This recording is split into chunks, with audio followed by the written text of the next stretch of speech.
13 তারিখ থেকে তোমাদের সেমিস্টার এক্সামিনেশন হবে, অলরেডি অ্যানাউন্স হয়ে গেছে। তো এবার ডাউট হচ্ছে যে দাদা কোন জায়গা থেকে কোশ্চেন্স বেশি আসে, বা দাদা কোথা থেকে পড়ে গেলে আমি কোশ্চেন কমন পাবো।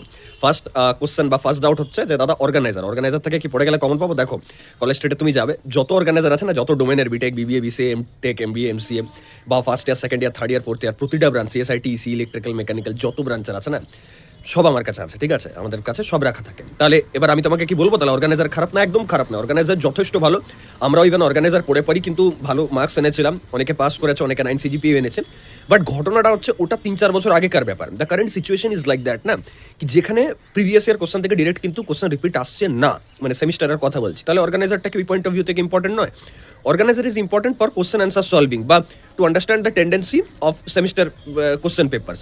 এবার সেটা কখন? সেটা আফটার প্রিপারেশন। মানে তুমি যদি বিগিনার হও বা তোমার যদি জিরো নলেজ থাকে, মানে কোনো প্রিপারেশন তুমি করনি, জাস্ট স্টার্ট করবে, এবং তার জন্য অর্গানাইজারটা 7 দিন পরে পর তুমি পরীক্ষা দিতে যাচ্ছ, তখন ওটা রিস্কি, ঠিক আছে? এটা একদম জেনুইনলি বলছি। তুমি চাইলে নিজের যে কোনো সিনিয়রকে জিজ্ঞাসা করতে পারো, মানে সোলো পিওয়াইকিউ প্রিপারেশন বা solo organiser preparation is too much risky. তুমি যদি অলরেডি প্রিপারেশন করে ফেলেছো, এরপর তুমি চাইছো যে দেখি আর কি কি আসে কোশ্চেন্স, বা আগে কিরকম টাইপ কোশ্চেন আসতো, বা আর একটু অর্গানাইজারটা পড়ে যায় ইম্পর্টেন্ট জায়গাগুলো, সেই মাইন্ডসেটটা ঠিক আছে। এবার নেক্সট থিং ইজ দ্যাট, তাহলে কোথা থেকে পড়বো দাদা? সিলেবাস থেকে ডিরেক্ট কোশ্চেন আসে? এটা বোঝার জন্য না, তোমরা একটা কাজ করতে পারো, যে কোনো প্রিভিয়াস ইয়ার কোশ্চেন তোমরা তুলে নাও, ঠিক আছে? যে কোনো কোশ্চেন তোলো, কোশ্চেনটাকে গুগলে সার্চ করো, ঠিক আছে, গ্রুপ বি বা গ্রুপ সি এর, তুমি দেখবে ওই কোশ্চেনটা গুগলে কিন্তু অ্যাভেলেবেল। তার মানে অ্যাভেলেবেল বলতে কি, নিশ্চয়ই ওই কোশ্চেনটা আর কোনো সেমিস্টার এক্সামে বা আরও কোনো এক্সামে অলরেডি এসছে, তবেই না ওটা এক্সিস্ট করছে ওখানে। তার মানে কোনো টিচার নিজের থেকে তো বানিয়ে দেননি। তাহলে নিশ্চয়ই ওই যে টিচার বা যিনি আর কি প্রফেসর কোশ্চেনটা সেট করেছেন, তিনি কোনো জায়গা থেকে নিয়ে পরেই ওই কোশ্চেনটা কিন্তু তোমাদের সেমিস্টারে দিয়েছে লাস্ট ইয়ার।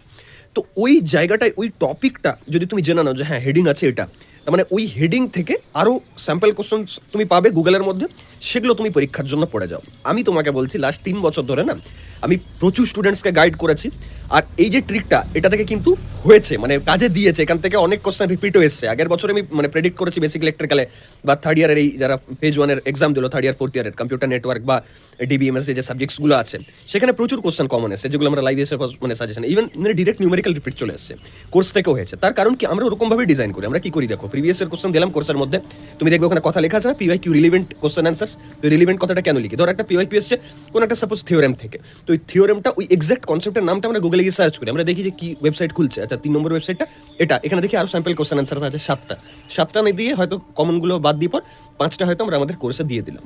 তাহলে কি হলো যে হাই চান্স থাকলে যে ওখান থেকে একটা কমন পাবার পরে কি তুমি বলবে যে দাদা কোর্স থেকে কমন পেয়েছি। So that's the ideology. এরকম ভাবে যদি মাথা লাগাও তাহলে তোমরা কিন্তু কমন আসবে পরীক্ষাতে। চলো, Sourav Chakraborty play store app আছে, ওটা যাও চেক আউট করো। বাকি আমি দেখা করছি তোমাদের সাথে নেক্সট ভিডিওতে। Thank you.